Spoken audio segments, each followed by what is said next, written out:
His name is Hamdal Balall. As we said, he is an Oscar award-winning documentary filmmaker, No Other Land. And I'll play this in the background. This allegedly is footage of him being taken by IDF soldiers today.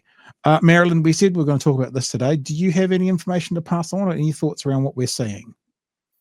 I have looked for updates and I have not found them. So as far as I know, nothing further is known about this man. He's just disappeared into official Israel. And I wanted to speak to two dimensions of what I observe. I'm not sure if they are self-explanatory. I think they're worth pulling out. The first thing that strikes me is that when these kinds of assaults happen, the settlers don't seem to mind being filmed. Okay, there's one person there with a bag over his head, but normally there's video and no one has too much concern about being filmed. And I think that says something that we need to pay attention to. I think the fact that it happens speaks to really the rot in every institution that is intended to socialize young people: family, education systems, the police, the military, the government. But there is a different rhythm to the violence that happens in Palestine. I don't know the West Bank well, but I became aware of it in the nights of the bombardments in Gaza. The strange thing is, Gaza has no defensive weapons. So wherever you are, you just sit and wait for the next bomb. You just sit, you listen to the planes circling and circling and circling, boom, because there is no other response. That means that the people who are perpetrating the violence, they can take all the time in the world.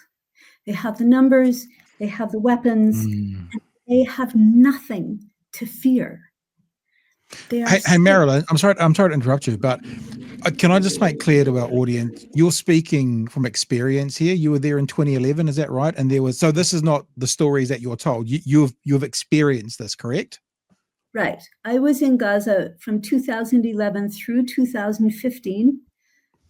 So the whole period of the 2014 bombardment, I was there. And what struck me is how safe Israelis are in the process of committing violence or war crimes, whatever it is they're doing.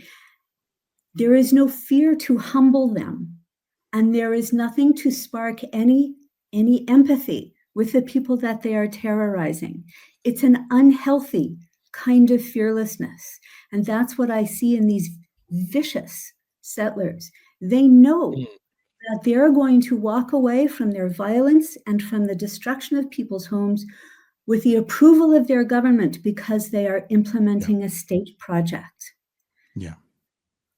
It's hard for us to get to grips with the extent of the unprotectedness that is Palestinian life. It's interesting because I think about, you see IDF soldiers on social medias and stuff celebrating or getting engaged in and amongst rubble. They're doing that as well. And it's funny when you think about it. There is a church in New Zealand who did something recently, allegedly, at a Te Aratū library, obviously not to the same scale, but the difference is amongst their church, they celebrated it. We showed some footage on here of the church service the next day. They celebrated it and they slapped each other's backs. But the difference is then you take one step outside their church and they have a community around them which says, hell no. I guess what you're saying is the community around these people are also going, yes. And then the community outside them are going, yes. And then their government is going, yes. So there's no one to go, hell no, to the settlers. Exactly. And it apparently was a group of soldiers who pulled this man out of an ambulance. Where is the safety? It's almost beyond imagining. And that, it keeps happening, right? We have this man, Hamdal Balall. We have Dr. Hussam Abu Safia out of a hospital. He walked into custody and just disappeared. It's going to keep happening because there is no moderating mechanism within Israel.